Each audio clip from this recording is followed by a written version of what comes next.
नमस्कार।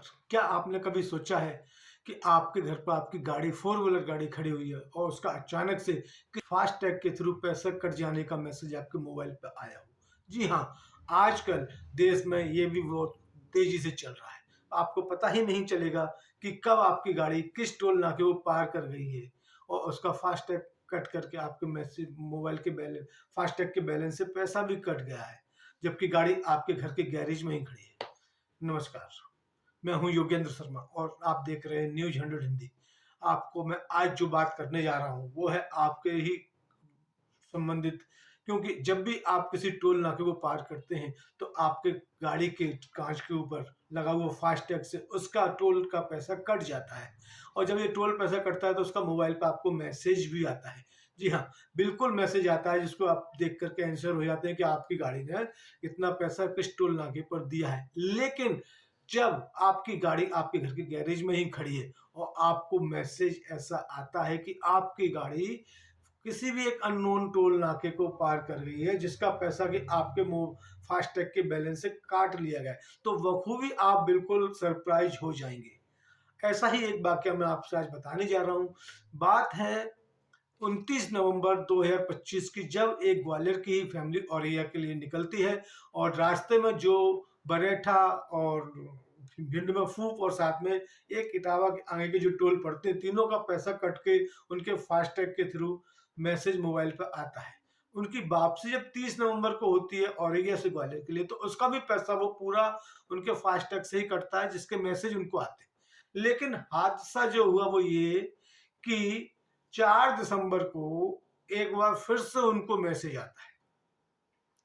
मैसेज क्या आता है कि आपके मोबाइल फास्टैग से 95 रुपीज का बैलेंस डिडक्ट हुआ है, क्योंकि गाड़ी 4 दिसंबर की डेट में तो उसके घर पर ही खड़ी है, कहीं गई भी नहीं है।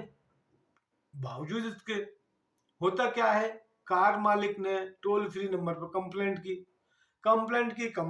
अथॉरिटी ने उसको सीरियसली लेकर के उसका 2-3 दिन में पैसा रिफंड करने की बात एक्सेप्ट की और हुआ भी वही, वापस कर दिया गया पैसा। लेकिन बात यहीं खत्म नहीं हो रही है दोस्तों। बात यह है कि इस बीच में अगर कोई व्यक्ति इस गाड़ी के नंबर पर कंप्लेंट कर दे कि इस गाड़ी के थ्रू कोई रोड एक्सीडेंट हो गया या कोई दुर्घटना कर दी गई या कोई लूट कर दी गई, तो फिर ये कार मालिक अपने आप को कैसे निर्दोष साबित करेगा? क्योंकि कार तो आपने अपने टोल नाके पर क्रॉस दिखाई है, 95 रुपीज का बैलेंस भी लिया है, जिसका पुलिस मैसेज उसका चेक कर सकती है, तो वो बचेगा कैसे? ये हादसे आज देश में ठगी का भी जरिया बन गए हैं। मैं इसको हादसा इसलिए कह रहा हूं क्योंकि आपको तो पता ही नहीं है, आप घर सो रहे हैं और कब आपकी गाड़ी का बैलेंस किसी भी देश के कोने के फास्टैग से कट जाएगा आपको ही नहीं पता।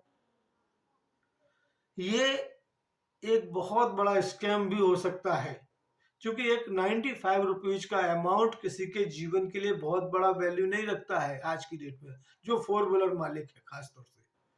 और हो सकता है वो कंप्लेंट ना भी करे, लेकिन 1 महीने बाद 2 महीने बाद कोई कंप्लेंट ऐसी आ जाए कि इस नंबर की गाड़ी ने यहाँ पर इस व्यक्ति में एक्सीडेंट कर दिया या इस जगह कोई अनहोनी हुई या किसी अनएथिकल एक्टिविटीज में ये गाड़ी शामिल थी, तो उस गाड़ी का मालिक तो जाएगा ही आएगा, उसको तो कोई बचाने वाला नहीं है।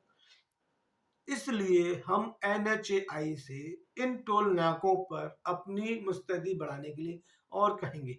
साथ ही आपने देखा भी होगा, टोल नाकों पर आए दिन कार मालिकों के साथ, खास तौर से जिन कारों में फैमिलीज बैठी होती हैं और खास तौर से जिन कारों में कुछ सब एक वाइट कॉलर जॉब वाले लोग बैठे होते हैं, उनके साथ में टोल कर्मचारियों के द्वारा भी आए दिन अभद्र भाषा का उपयोग, इवन मैन हैंडलिंग तक होती नजर आती है।